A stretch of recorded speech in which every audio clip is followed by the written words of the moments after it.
साथियों नमस्कार, स्वागत है आपका अपने चैनल सक्सेस जंक्शन एक कदम सफलता की ओर में। मेरा नाम है अतुल शुक्ला और हम लेकर के आ गए हैं आपके लिए यूपी पुलिस रेडियो ऑपरेटर 2024 में जो एग्जाम चल रहा है उसका आज पहली शिफ्ट का एग्जाम, पहले दिन का एग्जाम था। तो 1 फरवरी का एग्जाम एनालिसिस हम लेकर के आ गए हैं।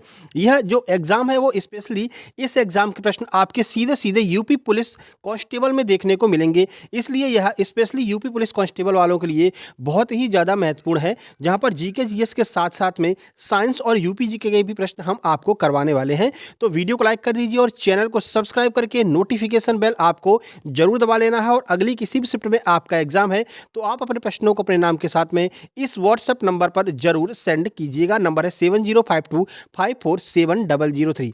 चलिए शुरुआत करते हैं, देखते हैं आज पहला प्रश्न कौन सा पूछा गया है। हर एक प्रश्न के बारे में डिटेल में आपको जानकारी भी देते चलेंगे। साथ ही साथ में एसएससी जीडी का एग्जाम आने वाला है तो उसका भी एग्जाम एनालिसिस हम इसी तरह से करवाने वाले हैं।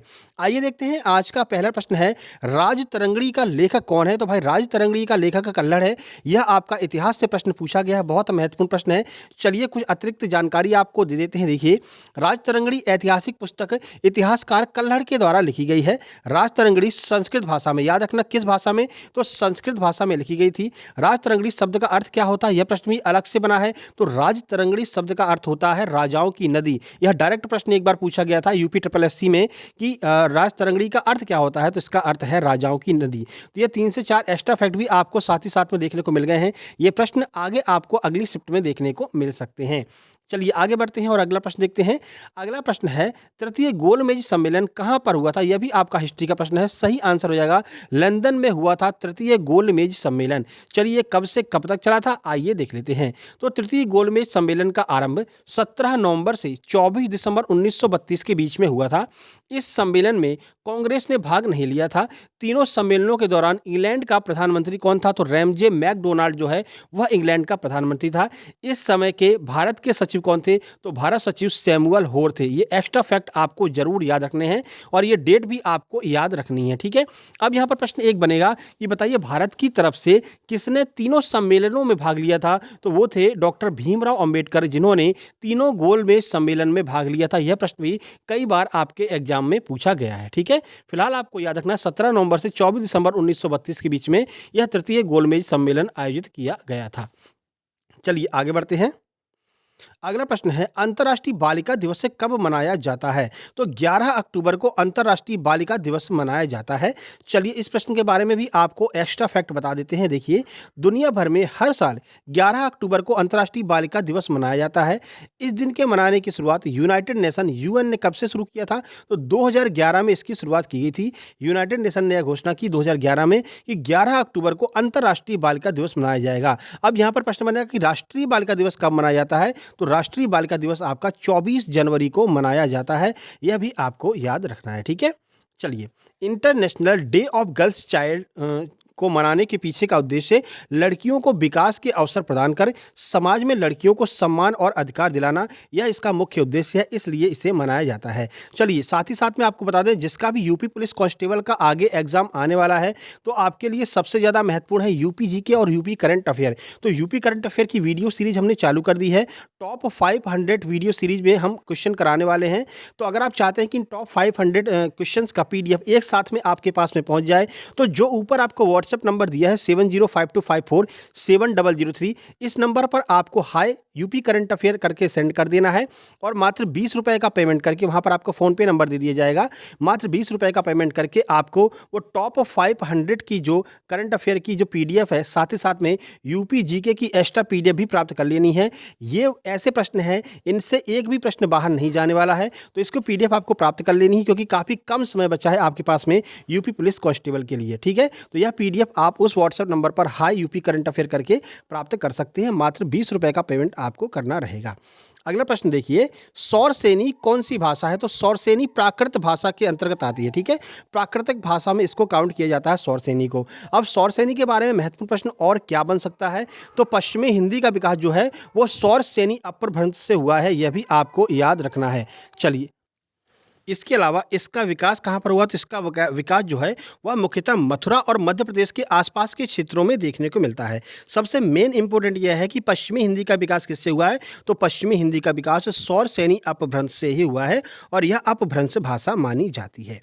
अगला प्रश्न है, आईपीसी से आपको 7 से 8 प्रश्न देखने को मिले हैं। तो जिनका भी आगे रेडियो ऑपरेटर का एग्जाम है, आईपीसी को अच्छे से पढ़ करके आप जाइएगा।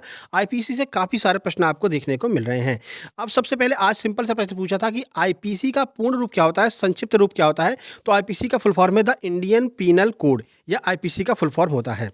ठीक है, देखिए, हालांकि 1 जनवरी 1862 को भारतीय दंड संहिता इंडियन पीनल कोड तत्कालीन रियासतों को छोड़कर के पूरे तत्कालीन ब्रिटिश भारत पर लागू थी। यानी पूरे जितने भी ब्रिटिश भारत थी उन सब पर आईपीसी लागू थी, आईपीसी चलती थी। लेकिन वर्तमान में भारत सरकार ने इसे भारत गणराज्य की आपराधिक संहिता के रूप में अपना लिया है।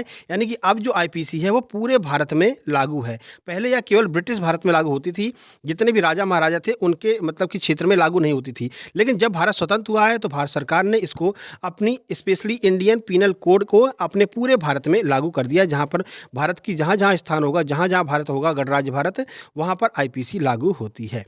अगला प्रश्न पूछा था, छत्तीसगढ़ में कितनी भाषाएं बोली जाती हैं? तो अप्रॉक्स पूछा था कि लगभग कितनी भाषाएं हैं, तो लगभग 93 भाषाएं छत्तीसगढ़ में बोली जाती हैं।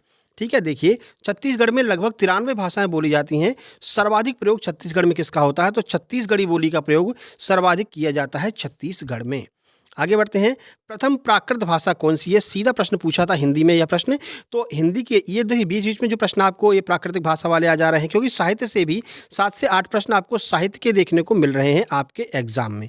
ठीक है, तो ये हिंदी का प्रश्न है, प्रथम प्राकृत भाषा कौन सी है? तो पाली भाषा जो है उसे प्रथम प्राकृत भाषा माना जाता है। तो पाली को प्रथम प्राकृत भाषा कहा जाता है। इसका प्रयोग 6ठी ईसवी शताब्दी में शुरू हुआ था। तो यह भी आपको, इसका टाइमिंग भी आपको याद रखना है। चलिए आगे बढ़ते हैं। वीडियो को लाइक नहीं किया तो भाई वीडियो को लाइक कर दीजिए और चैनल को सब्सक्राइब कर लीजिए, क्योंकि यूपी पुलिस का भी हम एग्जाम एनालिसिस कराएंगे। साथ ही साथ में आपका जो आपका एसएससी जीडी का एग्जाम होने वाला है उसका भी डेली एग्जाम एनालिसिस हम करवाएंगे। अगला प्रश्न है, सूचना प्रौद्योगिकी अधिनियम कब लागू हुआ था? तो सन 2000 में सूचना प्रौद्योगिकी एक्ट को लागू किया गया था। ठीक है, 2000 में इसे लागू किया गया था। इसे आईटी एक्ट 2000 के नाम से भी जाना जाता है, यह भी आपको याद रखना है। अगला प्रश्न है, विश्व खाद्य दिवस कब मनाया जाता है? तो 16 अक्टूबर को। कब? 16 अक्टूबर को विश्व खाद्य दिवस मनाया जाता है। ठीक है, विश्व खाद्य दिवस खाद्य और कृषि संगठन, जिसे हम फाओ कहते हैं, एफएओ, ठीक है, एफएओ के द्वारा मनाया जाता है। और इसे कब से शुरू किया गया था? तो देखिए, सबसे महत्वपूर्ण यह है कि विश्व खाद्य दिवस 2023 मान लीजिए, इसको 23 कर दीजिए। 2023 की थीम क्या है? तो 2023 की थीम है बढ़ो और पोषण करो। यह 2023 की थीम है विश्व खाद्य दिवस, ठीक है, जिसे फाओ के द्वारा मनाया जाता है। अगला प्रश्न, राष्ट्रीय पुलिस आयोग का गठन कब किया गया था? तो 1977 में राष्ट्रीय पुलिस आयोग का गठन किया गया था। देखिए, इसका गठन 1977 में राष्ट्रीय स्तर पर पुलिस प्रणाली की समस्याओं को देखने और व्यापक रिपोर्ट देने के लिए इसका गठन किया गया था। इसने 1979 से 1981 तक 8 रिपोर्ट प्रस्तुत की थी। उसके बाद में जो है इसका प्रयोग लगातार भारत में किया जा रहा है। चलिए आगे बढ़ते हैं। अंतर्राष्ट्रीय विकलांगता दिवस हर वर्ष कब मनाया जाता है? तो हर वर्ष 3 दिसंबर को अंतर्राष्ट्रीय विकलांगता दिवस मनाया जाता है। अगला प्रश्न है, और इसका उद्देश्य क्या है? तो इसका उद्देश्य समाज के सभी क्षेत्रों में विकलांग लोगों के अधिकारों, कल्याण और जागरूकता का विकास करना, यह इसका मुख्य उद्देश्य है।